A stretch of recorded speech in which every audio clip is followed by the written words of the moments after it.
everybody. Dr. Rick Wallace dropping in on you. Uh, Hope everything is going well for you. It's Friday. That means it's Quantum Fridays. We're going to talk about the quantum reality, the quantum universe, quantum physics. We're going to talk about how it influences everything around you. I'm going to start getting a little bit more deeper into the entire quantum universe and how it applies to everyday life, how it explains in depth what has become known as the law of attraction and how this actually works. What is the connection to faith and the quantum reality? They're definitely connected. They definitely operate in unison.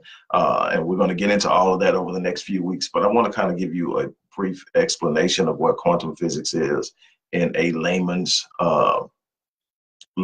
text or vernacular, so to speak, and to talk about some of the things that we know scientifically, we know experientially about the quantum reality, the quantum world, quantum physics. And so we're going to get into that. Before I get into it, I just want to say that I am happy to announce that I have currently 5 spots available for people who want to work with me on a one-to-one basis. These programs range anywhere from 12 weeks to a year, depending on what you need, what you're able to do, and so forth. But the people I'm working with at the current time, I'm excited about where we're at, where we're going, and I'm looking for other people who are truly committed and serious about taking their life to the next level. It's always supposed to be about living your life at the next level, not solely from an individual perspective, so to speak, not because of how it's going to benefit you. Yes, you want something that's going to benefit you. You want to live life at an optimal level. But the thing is, when you are able to achieve an optimal existence, you touch the lives around you. You impact the lives around you. You inspire people. You empower people. You are a source for people looking to improve their lives. And so you have a responsibility to live life at the next level. If you're serious about it, the information on how to, if you want to find out more information, you can email me. My email is in there, my direct email. It won't go through the support system. It'll come directly to me. If you are really, truly sure you want to go, there's a link for you that you can go jump in and go choose the program that works best for you. Like I said, from anywhere from 12 weeks up to a year, 52 weeks. And those who have signed up for the year-long program, we are definitely making progress. I have a few of them. I have a couple who've completed it and actually signed up again. I mean, it's just, you learn that you'll never, ever finish learning. And I posted something like that earlier. Learning is on a continuum. Life is on a continuum. You're constantly on a continuum in life. You're either moving forward or you're moving back. That's why people get frustrated, because when they see themselves moving back, they don't understand that it's a part of the continuum. You sometimes you're going to make 3 steps forward and you'll have 2 steps backwards. And it's like, man, this is frustrating, but it's on how you take advantage of opportunities. Are you taking advantage of every opportunity to learn, or are you allowing some to pass? Because this is what happens. When you take advantage of the opportunity to learn, you advance. When you fail to take an opportunity of take advantage of an opportunity to learn, you move backwards. And you do it in experiences, in circumstances, but the truth of the matter is you failed at some point to take advantage of something that would have propelled you forward and kept the momentum going. And what happens is, the more you are aware of this, the more you begin to learn, the more that you prepare yourself and commit to learning, commit to growing, the more momentum you build and the less you find yourself digressing. And that is, let me turn this up because I can see this is gonna be a problem. All right, so that's that's that. So I'm looking forward to working with 5 people who want to take advantage of this and are truly committed to it. Look it up. Also, we're still doing the pre-order for my 21st book, which is I Am, where we're going to discuss the power of those 2 words by what you place behind it, negatively or positively, and what it does for you and how it works on programming your mind or reinforcing current programming, and the importance of guarding your self-talk and making the proper declarations that follow I am. And I'm excited about this book. It's the 2nd book in a series of 6. It's the follow-up to Critical Mass. and I'm excited about where this is going. So a beautiful thing about the pre-order promotion is not only do you get the book at a lower cost than it will be once it's released, you also get a free 30-minute breakthrough session with yours truly. I enjoy those because people come in hoping for something but not knowing what to expect and leave with a whole new idea of what's possible. So those are what's out there. I would love to work with you. I would love to work with you on an ongoing level. So if you're ready and truly serious about doing it, it's right out there. Look inside of the post box, the description box, whatever platform you're looking on, there's an area where the description and the post and dialogue is placed by me. You know where it's at on your particular platform. Go there, the information is there. Let's make something happen. So now let's talk about the quantum universe. The quantum universe makes some people, the talk about quantum physics makes some people uncomfortable because religion has pushed us in a box. And we are afraid to think outside of the box of religion and truly get into spirituality and relationship with God. And so we actually turn God into an idol by squeezing him into a box so we can understand him. We also limit him. I mean, something as simple as the use of anthropomorphisms and anthropopathisms limit God. It makes it easy for us to understand some of the movements of God, but it limits God. An anthropopathism and anthropopathism is ascribing to God human characteristics. God hates this, blah, blah, blah. God loves this. God, is angry, and all of these other things that make us understand God on a human level. And then there's anthropomorphisms, which we ascribe to God human physical characteristics like the hands of God, the eyes of God see, and everything like that. And you immediately, subconsciously, without even knowing it, ascribe to God limitations. I'll give you a prime example of one that I had growing up that I had to learn how to get out of. And quantum physics helps me to understand this whole relationship with God. One thing you're taught is, first of all, God is everywhere. God is omnipresent. And because he's omnipresent, God can see everything. But we talk about the eyes of God, and we get the idea because we misinterpret being made in the image of God. So we turn around and actually make God in our image. So we see God with 2 eyes, 2 hands, 2 feet. And that's how we view him, sitting on some throne in some distant place. And so what we tend to do is operate with this idea subconsciously. We're saying on the surface that God is omnipresent. We're saying on the surface that God is omnipotent. We're saying on the surface that God is omniscient, knowing all, right? But on the subconscious is billions of times more powerful and influencing the way you think, the way you behave, what you believe. It's what governs your movement and your behavior. 96% of your behavior every day is governed by your subconscious, not your conscious. So how your conscious is programmed and what your conscious is able to decipher, you got to think your conscious can decipher and process 4 billion bits of information per second, where your conscious can only process 2,000 bits. So you get an idea of how powerful your mind is subconsciously.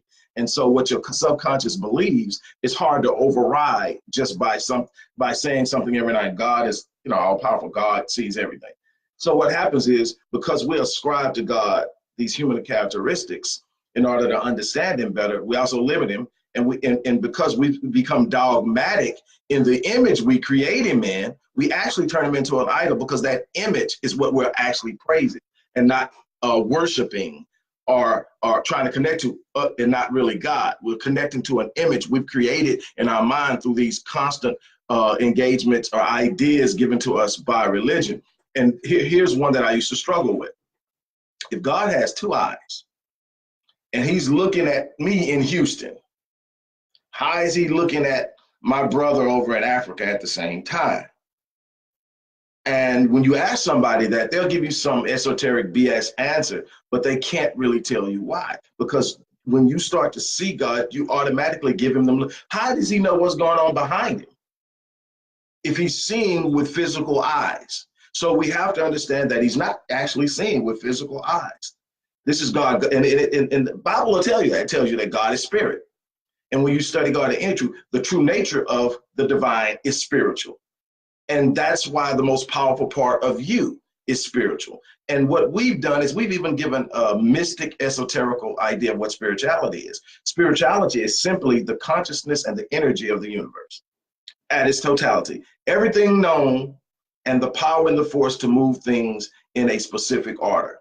Consciousness, which is awareness, knowledge, and understanding, and energy, is the totality of spirituality, and it works at different levels based on a particular person and how they connect into it. And at one point, this was known, but it couldn't be scientifically proven. So it was considered to be a part of mysticism and religion and everything else. But now we're able to study the atom, which we once thought was the smallest particle or piece of matter on Earth. Now we understand that there's an entire universe inside of an atom. And we also understand that everything in the world is atomic. Everything is made from atoms. Now, the density of the atom, whether it's liquid, whether it's flesh, whether it's hard, whether it's a diamond, whether it's dirt, whatever, is determined by what's going on inside the atom. The protons, neutrons, electrons, the speed at which they're moving, so many other things create the density and the texture and everything else that we see, so many different things. Everything that you're looking at in your room, your office, your car, wherever you're watching this from, your phone, is atomic. It's made from atoms, and it has energy. Even something that's inanimate and will never move on its own contains energy. I've explained this a lot of times when I'm speaking. When I grew up, I don't see this analogy that much on number one is I don't watch television as much, but I don't see it represented that hardly that more. But when I grew up, which was some years ago, a lot of years ago, but when I grew up, cartoons and commercials used to always have this heavy set lady, and she could sing, and she had this unbelievable octave range, and she would hit this high note, and the champagne glass or the wine glass in the room would break, and she would probably break multiple glasses, and she would hit that note. And when I remember when growing up, I would say, man, that's so stupid, that's impossible. And I'm like, and even when I started to try to figure it out, because that's how I get to everything, I don't accept it at anything at its face value. Everything has a cause. That's one of the universal laws, is cause and effect. If something happens, there's a cause for it. I'm always looking for the cause, because the cause provides the ability to do two things. Understanding the cause, if it's something that you are approving of that's happening, understanding the cause allows you to repeat it. If it's something that you disapprove of, something that's having a detrimental or bad effect, understanding the cause allows you to stop it. That's why we treat illnesses at the cause and not the symptom. Something else to get on another day. But anyway, so I started thinking, well, the vibration coming from her has to be awfully strong. And it does have something to do with vibration, but not in the sense of the way I was thinking of force of vibration coming from her vocal cords. But frequency has vibration. Now, what we know about energy, and we talk about in quantum physics all the time, is that, and you've heard this when we're talking about the law of attraction, that energy attracts like energy. Let me explain to you what that is. That's called resonance. Energy resonates with like energy. Energy is attracted to its same frequency. And so what you heard before probably is, if you see something you want, learn the frequency of the thing, create the frequency in your own thinking, your own mind, and the energy you're emitting, and you will attract the thing to you. Now, that sounds, again, esoteric when you don't understand what's happening. But here's what's happening. If you look at the lady who's hitting the note, actually what you do is you actually reverse engineer it. And this is how I found it out. And then this is what drove me to getting off into quantum physics and then studying some other people like David Asseroff and some other people who are really off into the quantum reality. But when you reverse engineer it, if you take there's a utensil that you use for tuning. You take a tuning rod and you tap that wine glass, it has a frequency, a tune. And that when you tap something, it tells you the frequency of it. And when you tap it, it gives a pitch. Now, a good singer will hear the pitch and be able to match it if they have the range. And so when that person hits that pitch in their vocal cords, they release that frequency, they release that vibration.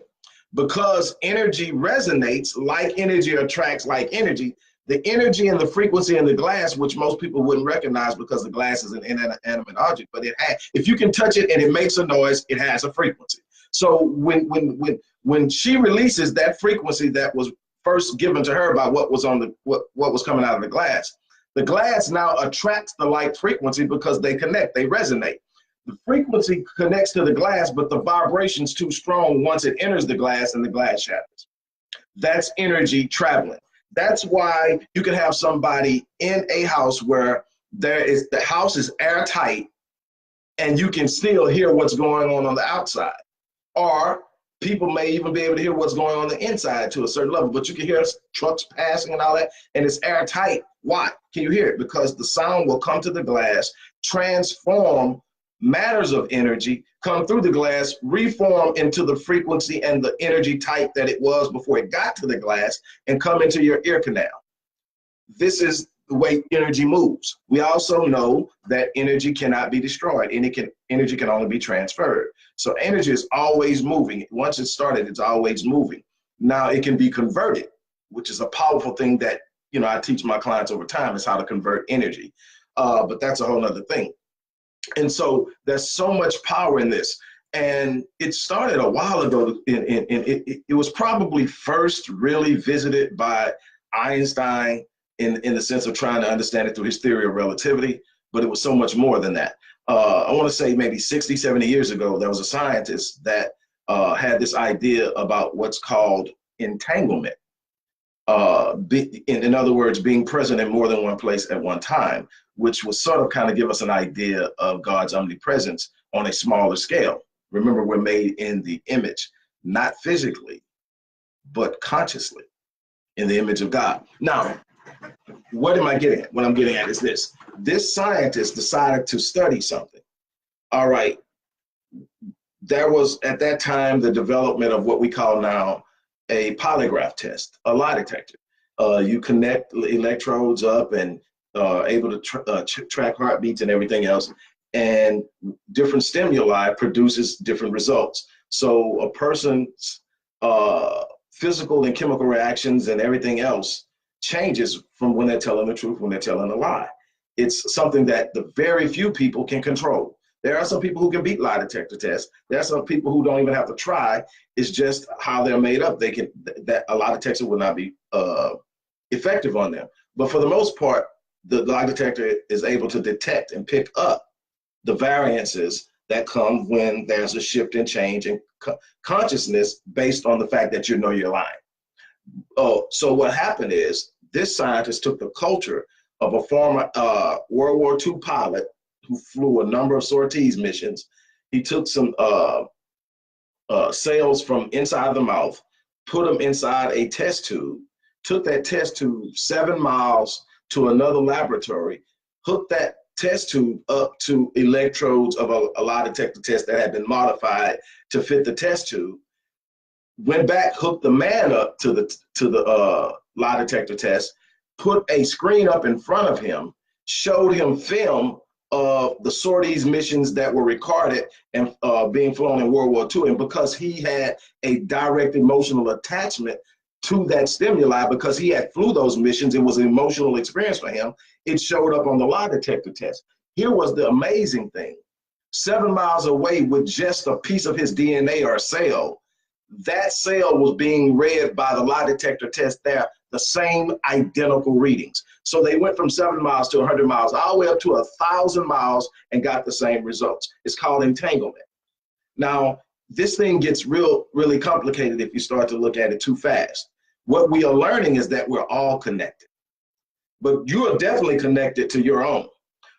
There are even been people before we got to this that would sit up and say, I can't remember what inventor said that, but one inventor said when he was commended for all of the ideas he had, he says, it's just out there. And I reached out and grabbed it. If I didn't, somebody else would. And what is being said is that at the core of all material things is energy. At the core of all energy is consciousness. And the consciousness knows all things past, present, and future, and all the what ifs. This is called omniscience, that everything that you need in life is available to you. It's available to you through the consciousness of God. And you have a direct connection to God. And you have to understand this outside of the framework of traditional religion, because traditional religion, in an attempt to get close and understand God, also place limitations on God subliminally and subconsciously. And so when you undress that and you take those frameworks off, there's no such thing as framing God. God's too big for that. If that's what you want to call it, God, the universe, however you want to call it, I'm not here to tell you to call it that, but the supreme divine entity of the universe. Let's just say that to make everybody happy. And then nobody's happy, I'm sure. But okay.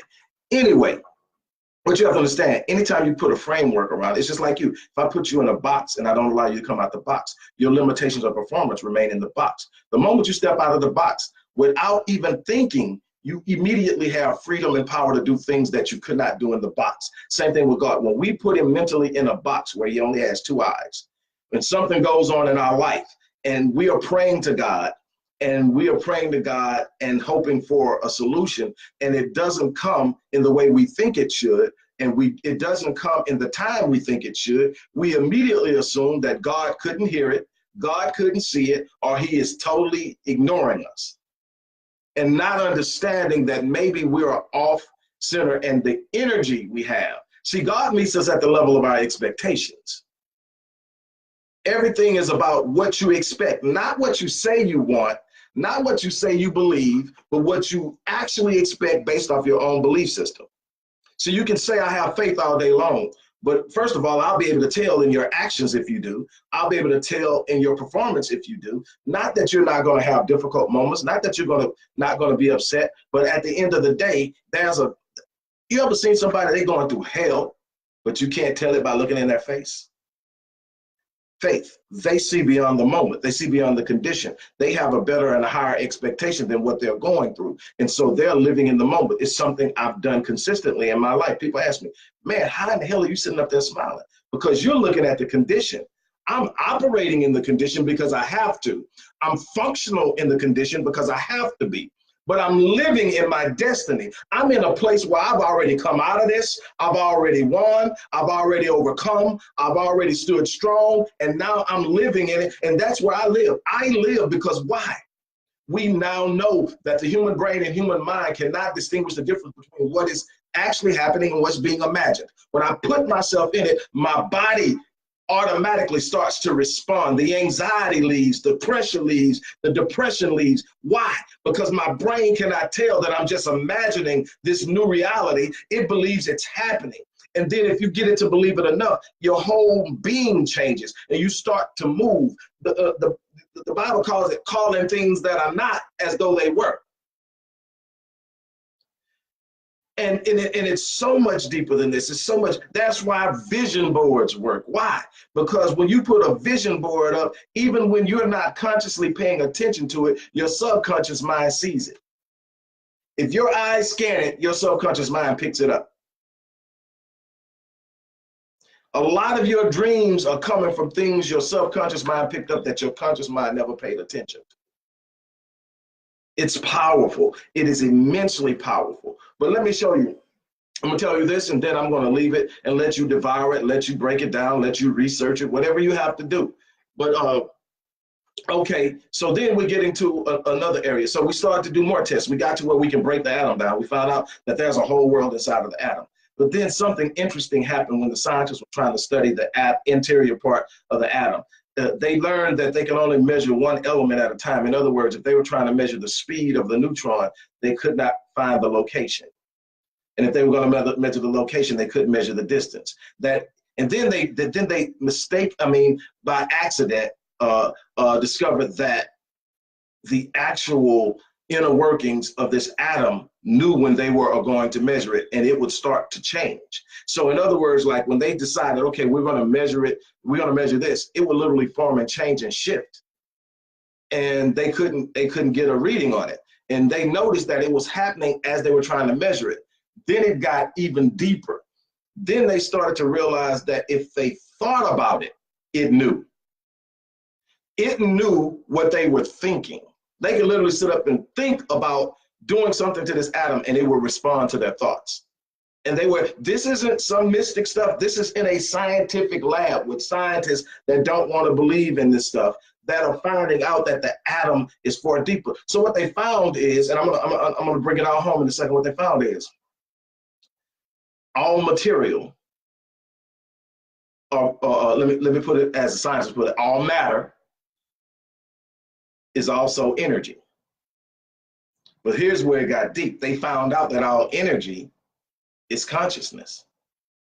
And that at a certain level, you got the zero field. At a certain level, when all things stop moving, consciousness alone exists. And the consciousness knows everything. One of the things that I repeat in my morning meditations, matter of fact, the last meditation and the end of the last meditation is that no matter what obstacle or undesirable circumstance crosses my path, I refuse to accept it because it's nothing but an illusion. There can be no obstacle or undesirable circumstance to the mind of God, which is in me, around me, and serves me now. And the mindset of that is that every answer I need for every problem in my life is already available in the mind of God. There's nothing that stops the mind of God. There's no obstacle to the mind of God. There's no undesirable circumstance to the mind of God. If I see it, it's simply an illusion put there by the the conditioning of the mind to believe in lack, the condition of the mind to believe in problems. I'll give you another example of it. In Las Vegas, a while ago, a guy that I've studied for some time, and I'm saying a while ago, it wasn't that long ago, but some years ago, Quincy Jones was in an audience where this guy who's like this super brain dude, and he was talking, he saw Quincy, he brought Quincy up because just simply Quincy is a person that if you look at the start of their life where he started from, should not have accomplished everything he accomplished. So what is the common denominator? How is it that Quincy did this? And he asked Quincy a question, not expecting the answer he got, but it was powerful. He asked Quincy, how did you overcome all the problems in your life? Quincy said, I don't have problems. And he kind of looked at him, he says, everybody has problems. He says, no, I don't have problems, I have puzzles. Puzzles are meant to be solved. Just the shift in mindset changes the whole reality. People don't want a lot of people don't buy into perception as reality. It is extremely, perception is extremely and definitely reality, because what you perceive to be real, you act on. How many people have perceived their mate was cheating when they weren't and killed their mate? Change the entire direction of their life, their children's lives, the family on both sides' lives, based off of a perception. You respond to everything you encounter based off of a perception. That's why you can get two different people who go through the same thing in life and get two totally different results at the end. Perception. So if I perceive that the mind of God holds the answers to every problem that I will ever encounter, when do I get anxious? When do I become worried? When do I become frustrated? When do I become defeated? No, I sit up and put myself in position to communicate and be in oneness with God, and the answers will come to me. They are speeding. There are problems I haven't encountered yet that the answers are already moving towards me. They will be there when they are most needed and when you are most ready to receive them, and there's absolutely no force in the world that can stop it but you.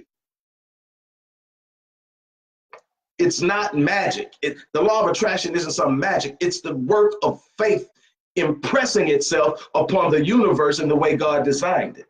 That's why it's always going to happen. It's a law, meaning that it's going to always, when you do it this way, it comes back this way every time. It's a law. Faith is the function of a law that says when you put something in motion and you believe it's going to happen and you constantly act on it, the universe has to respond to you in like manner as Paulo put it, the universe has to conspire on your behalf and with you to bring you the things that you demand of it. Life will bring you and give you whatever price, life will pay whatever price you demand of it. Life will deliver to you whatever you demand of it. The problem is when you place a demand on life or the universe, it turns around and counters and gives you a counter demand. You sit up and say, I want better finances. Now I'm gonna give you one to me that matters the most, one that I had to actually deal with. I want a better marriage. And the universe says, you can have a better marriage. Most definitely you can. I'm gonna meet your demand, but you gotta meet mine first. Stop hanging out with your boys. 7 days a week. Stop putting the job before your wife. And it's giving you the demands. It's literally bringing the answer to you. And it's also at the same time making demands. That's why Gary Thomas, that's why Gary Thomas in his book, Sacred Marriage, says, what if God's design for marriage wasn't so much to make you happy as it was to make you holy? What was he saying? He was saying, what if marriage was that place that called on you to make more sacrifices than you would make anywhere else? What if it was the place where you had to show more patience than you showed anywhere else? What if it was the place that you always had to look at the other person's side of you and then instead of getting caught up in yourself? What if marriage was the teacher that was not going to only make you a better person in your marriage, but a better person in the world? What if? Everybody's always looking for the win and how it's going to positively affect them and never looking at what the design of it is and what it's meant to do in your life and what it's going to call for you to do. Too many people show up specifically in marriages looking for what the other person is going to do for them without ever asking themselves what they're bringing to the table and what they have to offer the other person. When we understand how the world operates, when we understand how it's designed, when we understand what it's meant to do, and we understand how we fit in it, we stop becoming frenetic and unglued when we see disruptions. We stop becoming frustrated when things don't move in the order we think they should. We stop becoming fearful because of uncertainty, because we understand the power we have to call things that are not, the power we have to make vocal, verbal, and mental declarations and move the universe on our behalf. This isn't mysticism, it isn't magic. It's faith in action.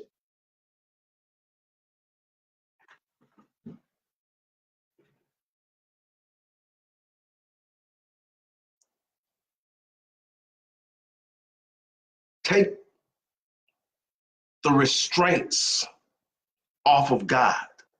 However you see him. I'm not telling you how to see him. I'm not telling you that one religion is better than another. That's not my place. Your place is to be in a place that your faith serves you. If your faith isn't serving you, if your relationship with God doesn't have a mutual benefit, then there's a problem. If you're not living your life optimally, not just in accumulating things, but impacting the lives of others, there's a problem.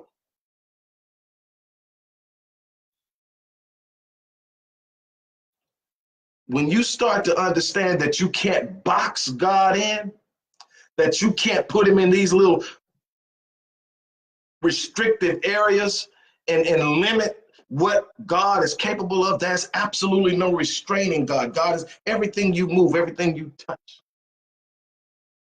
has God in it. There's no place you can go. I remember, I'm gonna say this. I know I've been saying that, but I'm gonna say this. I remember those who followed me for any time know 2012 kicked my behind. It was the worst time of my life.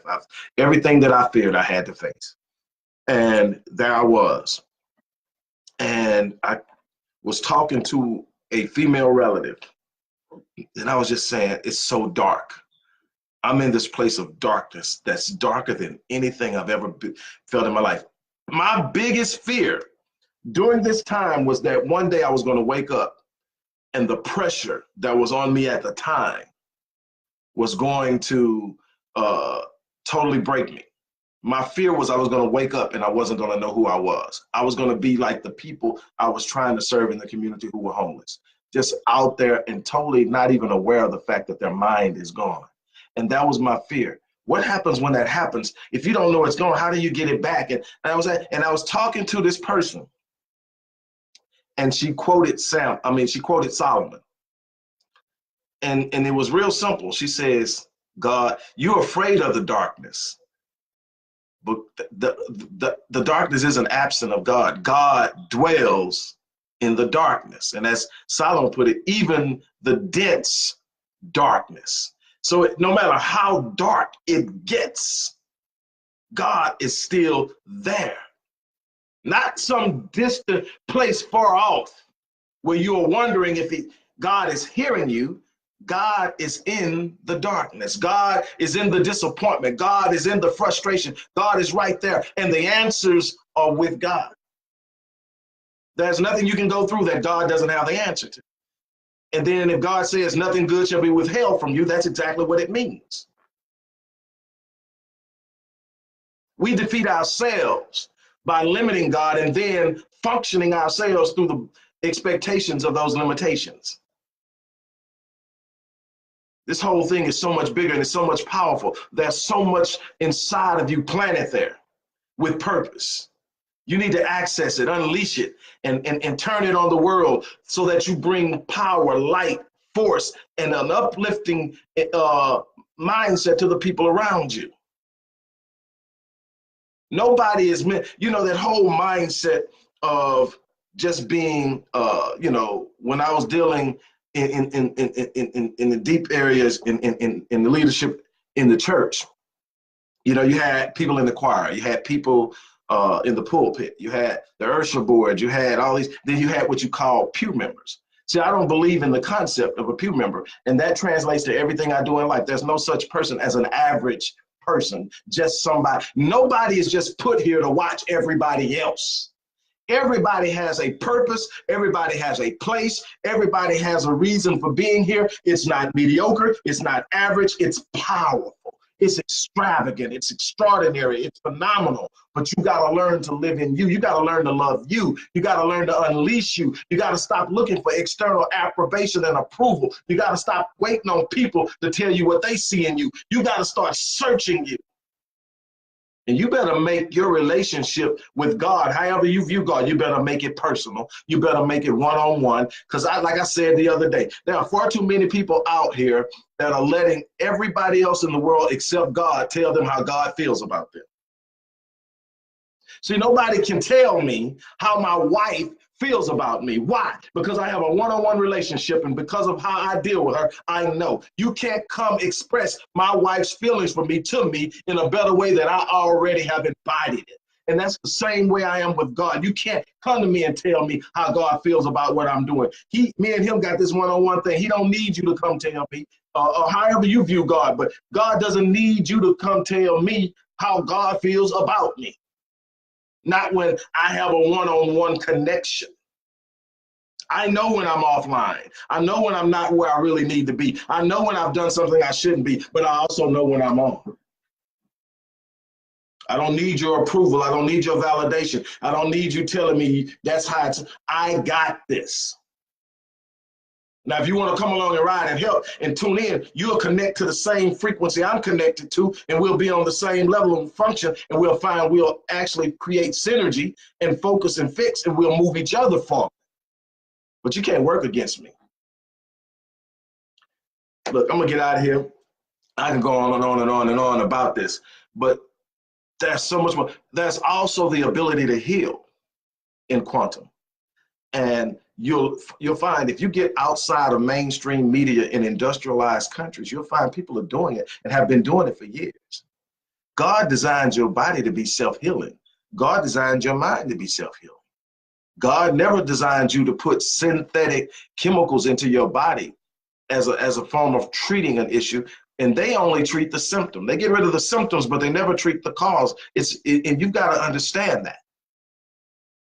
You got to understand that when you have the mind in harmony with higher expectations for oneself, there's another part of that same meditation that says that my body is a manifestation of pure spirit, and that spirit is perfect. Therefore, my body is perfect also. What am I programming my mind? That nothing imperfect belongs in my body, that my body should not be in an imperfect state.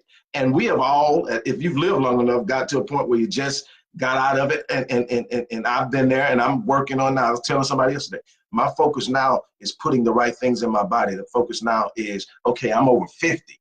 So a lot of stuff my body used to just be able to kick off, and I just keep doing it. My body ain't having it now. My body is telling me every time I do something stupid, what's this? Why are we doing this?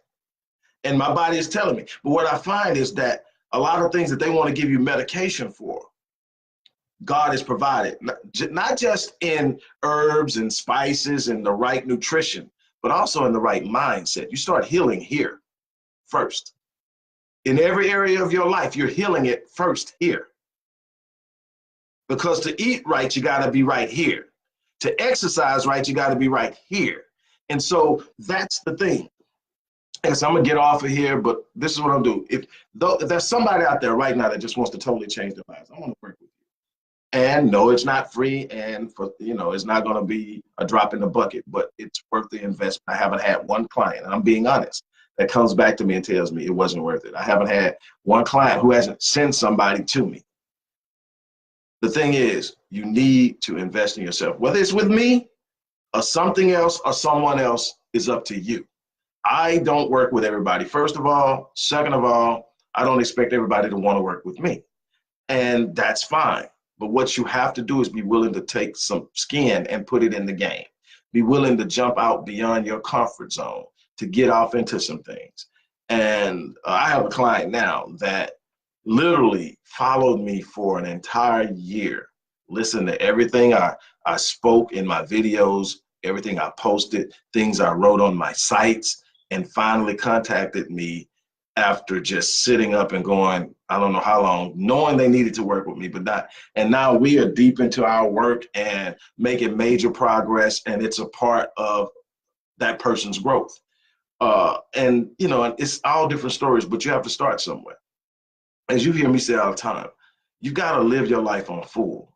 When you live your life on full, each and every day, you know this one thing: you're going to die on E. And that means everything to me, because if I die on E, that means I leave nothing unturned, nothing undone. I have lived out the fullness of my purpose. I have touched the world in a way that will literally speak of me long after I'm gone. That's a legacy. And that's what you're supposed to be leaving, a legacy. That's the greatest inheritance you can leave to your children and your children's children.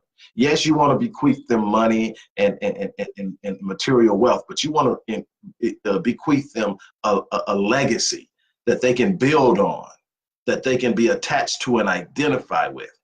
That's what you should be striving for. On that note, I'm going to get out of here. Peace.